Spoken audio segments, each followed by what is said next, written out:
Jawabannya sederhana. Karena kita membandingkan diri kita dengan orang-orang lain, atau nggak usah diri kita deh, kita membandingkan nasib orang beriman dengan nasib orang yang tidak beriman, sama-sama menggunakan dunia. Padahal Allah tidak banyak berjanji urusan dunia kepada orang beriman. Kalau mau ngebandingin, bandingkanlah orang beriman itu dengan akhirat dan orang yang tidak beriman dengan dunia. Dia dapat apa di dunia, kita dapat apa di akhirat, itu baru imbang perbandingannya. Kalau kita ngebandingin dia dapat apa di dunia, saya dapat apa di dunia, itu perbandingan yang gak matematis menurut Islam, gak logis menurut iman. Baru logis kalau kita ngebandingin, dia orang misalnya riba, terus dia bisa beli aset sekian, saya nggak riba, dapat apa nanti di akhirat, itu baru logis tuh menurut iman. Cuman kalau kita hitung-hitungan, dia kok mengawali usahanya dengan cara riba, saya dengan cara yang lebih syar'i, kok dia dapat sekian aset, saya enggak, ini secara hitung-hitungannya aja pertanyaannya udah salah sehingga tidak ada jawaban. Jadi kalau pertanyaannya udah salah, tidak ada jawaban. Makanya yang harus diperjelas dulu pertanyaannya, baru nanti ketemu jawabannya. Saya mau sharing sebuah kisah nih tentang dua orang laki-laki Bani Israel. Satu ahli surga, satu ahli neraka. Yang satu mukmin, yang satu kafir. Yang kedua laki-laki ini juga sempat dikisahkan oleh Allah di dalam surat Al-Kahfi. Nanti teman-teman yang rajin baca Al-Kahfi pada hari Jumat bisa cek tuh. Salah satu kisah di surat Al-Kahfi itu kisah dua laki-laki Bani Israel, yang satu kaya, yang satu miskin, yang satu kafir, yang satu mukmin. Ceritanya dua orang laki-laki Bani Israel ini sama-sama Allah karuniai rezeki sebanyak 4.000 dinar. Sekarang 1 dinar itu kurang lebih sekitar 2,5 juta. Jadi ada 4.000 di dinar. Lalu laki-laki kaya, laki-laki kafir, laki-laki yang tidak beriman, membeli sebuah rumah yang sangat bagus di puncak bukit dengan view yang luar biasa dengan harga 1.000 dinar. Sehingga kemudian dia datang kepada temannya yang mukmin, dia bilang, yuk ke rumah saya tunjukin rumah baru saya. Datang nih ke rumah baru laki-laki yang tidak beriman. Pas ngelihat dari gerbangnya luar biasa, tamannya luas, ada rusanya, ada kijangnya, ada marmutnya, ada segala macamnya, ada onta, ada kuda, lengkap aja tuh. Ini rumah atau kebun binatang ya? Pokoknya rumahnya keren aja. Terus laki-laki beriman nanya, ini rumah baru? Ya, berapa kamu belinya? 1.000 dinar. Bagus kan? Bagus. Ya udah kamu beli atau 1.000 dinar. Ini rumah kayak gini banyak nih masih dijual. Akhirnya laki-laki mukmin ini pulang. Malam harinya dia sholat, kemudian dia berdoa, ya Allah, sahabat saya sudah membeli sebuah rumah yang besar, rumah yang bagus dengan harga 1.000 dinar. Maka besok saya ingin membeli itu di surga dengan cara bersedekah 1.000 dinar. Maka berikanlah untuk saya rumah yang lebih bagus di surgamu ya Allah. Dia sedekah 1.000 dinar. Lalu besoknya ketemu sama temannya yang tidak beriman, nanya, udah beli rumah? Udah. Di mana? Nggak dekat dengan rumah saya, jauh kata dia. Di mana itu? Di surga. Hah? Caranya gimana? Sedekah. Wah, kamu mah orangnya fanatik lah, istilahnya sok soleh lah, apalah segala macam, Pak Haji. Diledekin aja tuh. Diledekin. Taulah yang udah hijrah kan gitu ya, suka ada istilah-istilah ngeledekin. Ya udah hijrah, anak masjid, apa istilah-istilahnya, diledekin gara-gara dia bersedekah 1.000 dinar.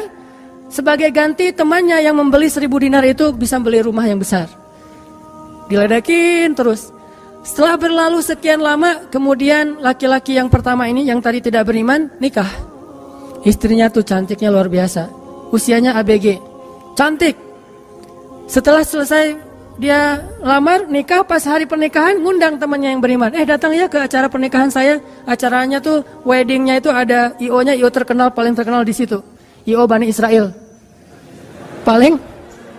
Jadi wedding bukan IO ya, wedding organizer-nya Bani Israel. Kan orang Bani Israel mah, orang Yahudi ini kalau bikin acara tuh luar biasa ya. Kayak mereka bikin Tomorrowland segala macam kan. Jadi bikinlah wedding organizer ini bikin acara wedding yang luar biasa, menghabiskan berapa? Kalau sekarang mungkin di TV-TV itu suka diumumin biaya weddingnya itu berapa miliar kan, suka gitu tuh. Nah dia ngumumin. Atau kalau nggak dia umumin pun orang-orang bilang, tahu nggak itu acaranya habis berapa? 1.000 dinar. Habis 1.000 dinar. Dia nanya, ini emang habis 1.000 dinar? Ya, maharnya 1.000 dinar. Mahar si cewek cantik. Cewek paling cantik di kota itu aja. Tidak ada lagi cowok kecuali pernah suka sama tuh cewek. Tapi dia dapat gara-gara punya uang 1.000 dinar. Saya pernah guyon sama istri saya, nanti kalau anak kita nikah, maharnya nggak usah mahal-mahal, 2 miliar aja. 1 miliar buat dia, 1 miliar buat bapaknya. Nah, 1.000 dinar. Udah gitu dia pulang nih orang beriman. Malamnya dia tahajud, dia berdoa kepada Allah, ya Allah, teman saya udah nikah, dan saya mau masih gini aja. Tuh ya, ini pedoman buat teman-teman ya. Kalau ada yang ngasih kartu undangan, tanya maharnya berapa? Maharnya 10 juta. Waduh, saya pas nih 10 juta. Bilang ke Allah, ya Allah, sama kayak dia. Saudara saya, teman saya sudah menikah dengan mahar 1.000 dinar. Dan saya masih punya. Saya ingin melamar bidadari di surga dengan 1.000 dinar. Nikahkanlah saya dengan bidadari paling cantik di surga ya Allah. Ini 1.000 dinarnya, sedekah 1.000 dinar. Temannya punya anak, ceritanya pas lagi reuni SMP gitu ya. Lagi reunian tanya, kok masih sendiri aja? Enggak sendiri, cuma gak dibawa. Itu trik menjawab pertanyaan yang nyelekit tadi. Loh kok kamu sendiri? Nggak ditemenin sama si dia? Nggak, lagi nggak enak badan. Nggak dibawa katanya. Loh kok nggak dibawa? Soalnya masih di surga. Udah aja. Oh di surga gimana caranya? Sedekah 1.000 dinar. Wah lo benerannya keterlaluan lo. Habis-habisan dibully. Dibully habis-habisan gara-gara dia nggak melamar cewek dengan 1.000 dinar, malah pakai sedekah untuk melamar bidadari hurul ain. Baca surat Ar-Rahman paragraf terakhir tentang hurul ain. Fihinna qasiratut tarfi lam yatumithunna insun qablahum wala jan. Gak ada manusia yang kayak gitu. Qasiratut tarf, cewek yang matanya besar tapi sayu. Matanya besar tapi sayu. Kalau mata saya kecil, matanya besar tuh. Orang sekarang kan banyak pengen mata besar, sampai diedit dulu di berapa tuh? Aplikasi teh. Itu. Di Fotoras lah, apalah diedit supaya matanya disobek dikit bagian ininya jadi besar gitu ya. Dikasih eyeshadow, dikasih segala macam supaya matanya besar. Kenapa? Mata besar itu simbol dari kecantikan. Makanya bidadari itu bahasa Arabnya hurul ain, yang matanya besar. Lam yatumithunna insun qablahum walajan. Belum pernah disentuh. Disentuh doang loh ya, bukan yang lain. Cuma disentuh aja, belum pernah oleh manusia dan jin. Murni, asli, original. Belum pernah dilihat oleh siapapun, benar-benar tersimpan. Kannahunnal yakut wal marjan, seolah-olah mereka itu adalah yakut wal marjan, mutiara yang wangi. Udah mutiara, wangi pula. Yakut wal marjan. Bukan Yakult yang diminum sehari, itu ya. Yakult beneran. Ditambah lagi nanti di ayat yang lain, fihinna khairatun hisan. Perempuan yang khairat. Khairat itu artinya banyak anak. Subur. Dan di surga itu orang berkeluarga dan beranak pinak. Sehingga seseorang ketika pengen punya anak langsung punya anak, tidak perlu 9 bulan hamil dan gak perlu juga sesar. Udah aja lahir. Lahir dengan cara yang Allah ciptakan sangat indah, tidak perlu ada wahnan ala wahnin, tidak ada kepayahan demi kepayahan, lahir anak. Dan anaknya bisa pesen, request. Ya Allah, saya pengen anak laki-laki tapi modelnya gini. Nah, bisa. Kalau di dunia kan nggak bisa request, terima aja apa adanya ya. Oh gini, ternyata nggak mirip. Cuma di dunia di akhirat mah bisa request segalanya, sesuatu juga bisa request. Udah aja kayak gitu, hurul ain. Sehingga dia tahu gimana pun cewek ini cantik, tidak pernah bisa mengalahkan satu hurul ain. Seandainya jemari hurul ain, jari kelingking doang dikeluarin dari surga ke dunia, maka cahaya matahari akan tertutup oleh cahaya jari kelingkingnya hurul ain. Kalau hurul ain sempat keluar dari surga, jatuh ke bumi, kau bidadari jatuh dari langit gitu kan ya. Nah, jatuh tuh ke bumi beneran, maka nafasnya, satu kali dia bernafas, semua manusia akan mati karena tergila-gila kepada dia. Harumnya nafas hurul ain. Gak usah dibayangin, ntar makin gak bisa tidur. Sekedar ilustrasi doang nih.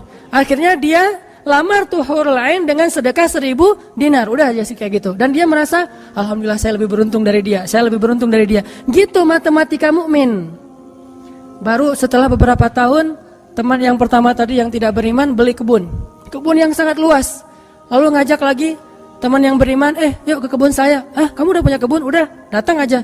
Kamu tahu nggak nih kebun yang saya beli berapa? 2000 dinar. Kebun korma yang sangat luas, yang di dalamnya ada mata airnya sendiri, yang tidak seolah-olah tidak ada batas ketika kita memandangnya. Terus sepanjang mata memandang. Kebun kurma yang rindang, 2000 dinar.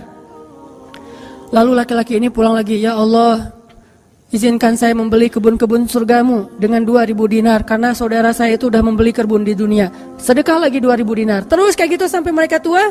Yang satu meninggal dalam keadaan kaya raya tapi kafir, yang satu lagi meninggal dalam keadaan miskin tapi beriman. Siapa lebih beruntung? Tergantung matematika yang dipakai. Kalau matematikanya materi duniawi, pasti orang yang pertama yang tidak beriman lebih beruntung. Bisa menikmati dunia habis-habisan sampai hari tuanya. Tapi kalau matematikanya matematika mukmin, Rabbani, maka pasti yang kedua lebih beruntung dari yang pertama. Nanti setelah mereka meninggal, ini ceritanya panjang sekali dan kemudian jadi salah satu tafsir dari Al-Quran surat As-Saffat yang nanti kita baca. Di akhirat, kalau teman-teman tahu, kalau kita baca tafsir itu ternyata ya, di surga itu punya jendela. Kayak rumah punya jendela. Cuman saya nggak tahu seperti apa bentuk jendelanya, karena surga itu kata Nabi, ma la ainun ra'at wa la udhunun sami'at. Yang nggak pernah dilihat oleh mata, yang nggak pernah didengar oleh telinga, yang nggak pernah dibayangkan oleh imajinasi manusia. Yang jelas ada jendela itu di surga. Nah, jendela ini apa? Jendela ini dipakai untuk mengintip ke neraka. Jadi nanti kalau ada kisah-kisah penduduk surga menyelamatkan orang-orang di neraka, itu lewat jendela itu. Kalau ada cerita penduduk surga dan penduduk neraka berdialog, itu lewat jendela itu. Bukan keluar dulu, sama-sama keluar terus ada ruangan khusus dialog gitu, enggak. Atau pakai misalnya Skype gitu ya, nelpon neraka pakai Skype. Tling, lagi disiksa, aduh ada yang nelpon, bentar dulu. Kan enggak ada yang gitu ya. Ini mah pakai jendela, jadi jangan pakai imajinasi teknologi yang sekarang. Nggak ada Skype, nggak ada WhatsApp call, video call gitu. Nggak ada line, yang ada lewat jendela. Begitu dia ngelihat ke jendela, dia langsung Allah berikan dimensi melihat neraka. Langsung Allah kasih ruang untuk bisa melihat neraka. Di neraka itu dia akan bertanya kepada malaikat neraka, ngasih kayak kertas gitu. Tolong cariin yang namanya ini. Cariin. Oh ya, ini masa nggak kenal kayaknya di surga. Emang siapa? Hanan Ataki. Penduduk malaikat neraka mah nggak kenal. Amin. Aminin atuh. Mudah-mudahan semua kita tidak dikenal di neraka. Dikenal di surga insya Allah. Kalau ini mah nggak boleh heureuy. Ini serius nih mah. Udah aja ngasih nama gitu ya ke malaikat penjaga neraka. Kenal nama ini nggak? Oh ntar dulu nanya ke yang lain. Kenal nama ini nggak? Wah ada tuh yang di pojok sana tuh lagi dihabis-habisin sama malaikat. Udah malaikat yang itu bawain sini gitu. Pas dibawain ternyata itu adalah laki-laki tadi yang di dunia saling bersaing dalam memperkaya diri. Satu memperkaya diri di dunia, yang satu lagi memperkaya diri di akhirat. Bro, gimana nasib lo sekarang? Waduh, saya sekarang disiksa segala macam, dia ngaku kesalahannya. Lah kamu gimana? Dulu kamu katanya beli rumah di surga, terus nikah di surga, terus beli kebun di surga, udah dapat. Wah, bukan dapat lagi. Ternyata 1000 dinar itu bukan satu istana loh bro. 1 dinar itu sekian ribu istana. Sekarang saya 1000 dinar, bayangin aja. Hah gitu, makin sakit kan ya. Makin nelangsa, makin stres. Udah di neraka stres pula, stroke lagi, kena kejang-kejang gitu. nggak di neraka, kejang-kejang aja nggak enak, stroke nggak enak, apalagi udah stroke-nya di neraka kan lebih nggak enak tuh. Orang kena penyakit jantung di dunia nggak enak, ini penyakit jantungnya di neraka lebih nggak enak lagi. Ini mah imajinasi saya aja. Sesuai dengan di Al-Quran surat As-Saffat, dialog antara penduduk surga dan penduduk neraka. Inilah teman-teman matematika untuk mengukur siapa lebih beruntung. Sehingga kita tidak perlu bertanya, kenapa? Why? Saya udah hijrah kok makin susah hidup saya. Dunia itu, akhirat enggak. Kalau kita mengukur amal kita hanya dengan dunia, kita bakal sering kecewa karena Allah tidak menilai dunia ini bahkan lebih ringan daripada sebelah sayap nyamuk. Seandainya kata Nabi dunia ini di mata Allah ada harganya, pasti Allah gak mau ngasih dunia kepada orang yang tidak beriman, gak mau. Berhubung dunia ini tidak ada nilainya, Allah kasihlah kepada orang yang tidak beriman. Sedangkan yang bernilai, Allah simpan untuk orang yang beriman dan sabar. Pakai kacamata Rabbani, cara pandang Allah Subhanahu Wa Taala. Sehingga ketika kita hijrah, kita minta tolong kepada Allah urusan dunia, tetapi kita yakin kalau kita istiqomah, ikhlas, maka di akhirat wa ma indallahi khair. Itu harus jadi mantra yang kita ulang-ulang tuh. Kalau teman-teman lagi cemburu dengan dunia seseorang, bilang wa ma indallahi khair. Apa yang ada di sisi Allah lebih baik. Udah enggak jadi cemburu tuh. Saya pakai itu sebagai terapi buat diri saya sendiri. Kalau saya lagi ada rasa kayak kepengen apa yang orang punya, ada rasa iri, ada rasa cemburu, ada rasa kayak merasa orang lain lebih beruntung dari kita, saya selalu pakai mantra wa ma indallahi khair, wa ma indallahi khair, wa ma indallahi khair. Sehingga hilanglah rasa cemburu itu. Apa yang ada di sisi Allah lebih baik, apa yang ada di sisi Allah lebih baik, apa yang ada di sisi Allah lebih. Walal akhiratu khairul laka minal ula, wal akhiratu khairu wa abqa. Akhirat lebih baik bagimu dan daripada dunia. Akhirat lebih baik dan lebih kekal. Itu aja yang kita ulang-ulang mantranya. Wa ma indallahi khair. Udah aja senyum. Kita yang istiqomah gini-gini aja, orang lain yang tidak istiqomah yang sudah melenceng jadi gitu. Ya udah, apa yang di sisi Allah lebih baik. Ada yang gara-gara misalnya dukun bertindak jadi nikah. Kita bertindak sendiri enggak nikah-nikah misalnya ya. Ya udah aja, wa ma indallahi khair. Dan apa yang ada di sisi Allah itu bukan hanya akhirat tetapi juga dunia. Cuman Allah tidak memberikannya dalam waktu yang segera kepada mukmin karena Allah ingin melihat dulu ketabahan, kesabaran dan keistiqomahan kita. Matematika itu coba kita pakai dalam hidup. Kayak saya pernah dulu banget awal-awal saya di Bandung masih senang usaha-usaha gitu sebelum ada dakwah. Kan pertama saya masuk ke Bandung bukan berdakwah. Lama-lama setelah lelah berusaha akhirnya berdakwah. Karena nggak mendapatkan kebahagiaan hanya dengan harta. Kan dulu saya pernah usaha bisnis pulsa yang saya pernah cerita. Ada 60 cabang pulsa saya di Bandung. Terus naik lagi bisnis jual beli mobil bekas. Beli, jual. Terus terakhir pernah main properti walaupun nggak sampai punya klaster, sampai punya perumahan. Tapi 1-2 properti beli, jual lagi, perbaiki, jual dan segala macam. Waktu itu saya sempat hampir kegoda sama teman saya yang beli beberapa aset ruko di daerah Antapani. Dulu Antapani nggak seperti sekarang, masih murah-murah tuh rukonya. Dan kan cepat banget tuh perkembangan Antapani ya. Dia beli tuh 1 ruko di Antapani dengan DP, lalu dia cicil. Nah, cicilannya ini dibayar oleh yang kontrak. Kebetulan ruko dia dikontrak oleh warung Padang. Sehingga dia paling nambah-nambah dikit lah, walaupun yang nggak bisa utuh, tapi dia nambah-nambah dikit. Ini udah azan? Udah? Oh, nanti ceritanya next, insya Allah habis sholat isya. Barakallah. Bismillahirrahmanirrahim. Tadi sampai di mana teman-teman? Oh iya, Antapani ya. Sampai Antapani. Nah waktu itu nggak ada basa-basi, langsung aja Bismillahirrahmanirrahim. Teman-teman kita lanjutkan sampai di Antapani. Jadi teman saya tuh ada yang investasi dengan beli salah satu ruko di Antapani dengan cara nyicil DP, terus yang bayar cicilannya itu adalah yang kontrak. Kalau nggak utuh pun dia tambahin sedikit lah, paling nambahin 500.000 sebulan. Setelah kurang lebih 3 tahun, akhirnya itu udah lunas, dia bisa nge-DP-in lagi yang baru. Setelah sekitar 5 tahun berjalan, saya ketemu lagi sama dia. Dia bilang, ini semuanya udah ruko saya nih. Udah ada sekitar 6 ruko yang dia punya. Dan setengahnya dipakai sama Alfamart. Sisanya dipakai ada warung Padang, ada apa di situ. Sehingga dengan cara dia bisa cepat berkembang.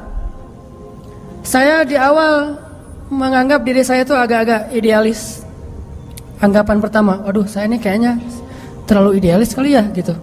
Mulai galau kan, mulai tidak istiqomah. Jangan-jangan saya terlalu kaku nih dalam agama. Lagi nyari-nyari dalil mana nih yang membolehkan gitu kan ya. Biasalah apalagi ustadz kan bisa ngotak-ngatik gitu kan. Sampai bisa menemukan dalil boleh, tapi nggak nemu. Akhirnya yang bisa menguatkan hati apa?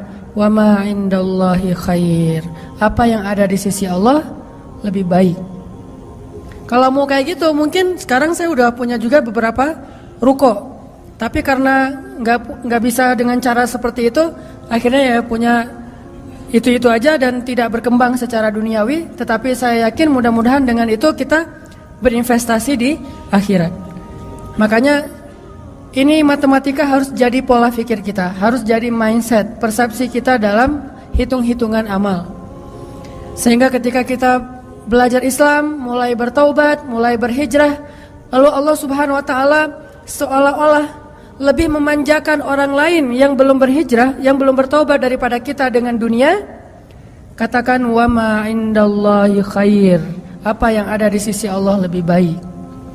Katakan bahwa wal akhiratu khairun wa abqa. Akhirat lebih baik dan lebih kekal. Katakan walal akhiratu khairul laka minal ula, dan akhirat itu lebih baik bagimu daripada dunia.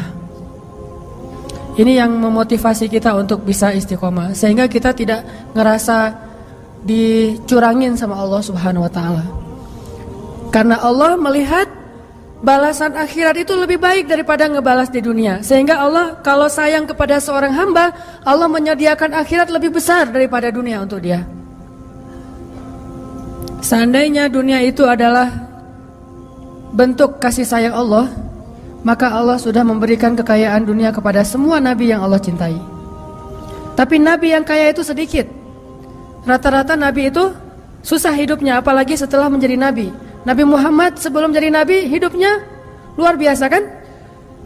40 tahun pertama, terutama 15 tahun pertama setelah menikah dengan Khadijah, gimana kehidupan Nabi Muhammad? Segalanya ada. Khadijah itu orang yang paling kaya, perempuan paling kaya di Mekah, menikah dengan Nabi Muhammad yang pintar dalam berdagang. Gak pernah Nabi rugi dalam berdagang. Jujur tapi untung. Sehingga selama 15 tahun Nabi mau traveling kemana aja bisa. Traveling ke Syam bisa. Traveling ke Yaman bisa. Syam dan Yaman itu jarak yang cukup jauh. Mau ngapain aja bisa. Punya ternak yang sangat banyak, punya kebun kurma yang luas sekali dan segala macam. Rumahnya rumah terbaik di kota Mekah. Hidup selama 15 tahun dalam kenikmatan. Begitu jadi nabi, langsung kayak terjun payung, cepat sekali.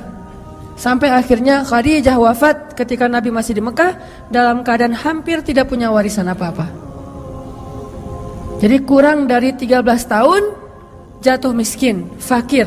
Sampai ketika hijrah ke Madinah, Aisyah curhat. Apa kata Aisyah? Di rumah Rasulullah itu lebih dari 1 bulan tidak ada asap di dapur. Dalam keadaan tidak pernah masak selama berbulan-bulan. Soalnya kalau kita mah beli warung Padang, jadi gak perlu masak ya. Kenapa itu rumah gak pernah masak? Yalah, soalnya dia punya warung, jadi masaknya di warung, tinggal dibawa aja ke rumah. Nabi benar-benar gak pernah masak tuh. Coba bayangin, pernah gak Nabi bilang gini ke Allah, Allah, lah saya kan kerjanya sama Allah, kok malah jadi kayak gini, hidup saya jadi susah gini. Enggak pernah Allah Nabi mengatakan demikian. Kenapa? Karena Nabi tahu logikanya. Nabi benar dalam menggunakan logika hitung-hitungannya. Nabi tahu matematikanya, sehingga Nabi nggak pernah mengeluh ke Allah, kok saya sejak jadi Nabi jadi susah Allah. Katanya saya kekasih Allah, kok saya diperlakukan kayak gini. Nggak pernah Nabi ngomong kayak gitu. Kalau Nabi aja kekasih Allah, malah jadi susah gara-gara jadi kekasih Allah secara dunia.